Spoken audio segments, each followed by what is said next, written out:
केला आहे। राष्ट्रवादी आणि काँग्रेसमधील सर्वच माझे राजकीय शत्रू आहेत, परंतु उदयनराजेंबद्दल कायमच आदर आहे। ते नेहमी बोलतात ते करून दाखवतात, असे वक्तव्य शेखर गोरे यांनी पत्रकार परिषदेत केले आहे।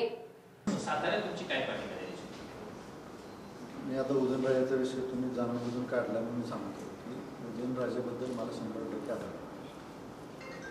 शिवाजी महाराजांचे ते थेट वंशज आहेत, त्यांच्याबद्दल आदर नसणारा माणूस मला वाटतं आपल्या सातारा जिल्ह्यात कोणी नसेल। आणि राहिला विषय उदयनराजेंचा, उदयनराजेंचे माझे संबंध तसे जास्त जवळचे आलेले नाही, नेता म्हणून खूप चांगला माणूस आहे आणि बेधडक बोलणारा, डॅशिंग बोलणारा आणि बोलतो तो करणारा माणूस आहे, आणि म्हणून उदयनराजे हे नेते म्हणून मला आवडतात।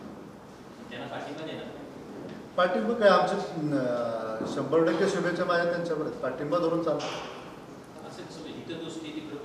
पाठिंबा म्हणजे इथं माझं मतदार तर पाहिजे ना सातारा लोकसभा मतदारसंघात, सातारा लोकसभा मतदारसंघात माझे मतदार तर पाहिजे।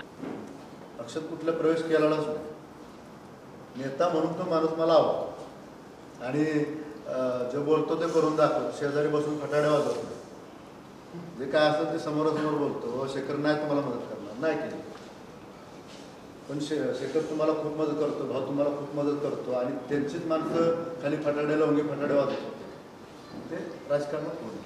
कसं आहे की उदयन महाराज काय पक्षाचे म्हणून निवडून येतात असं काय नाही। उदयनराजे स्वतःची क्रेज असणारा माणूस आहे तो, आणि ते काय कोणत्याही पक्षात गेलं तर उदयनराजे निवडून येऊ शकतात, त्याच्याबद्दल मला दुमत असायचं काय कारण नाही किंवा त्यांच्याबद्दल बोलणं नाही।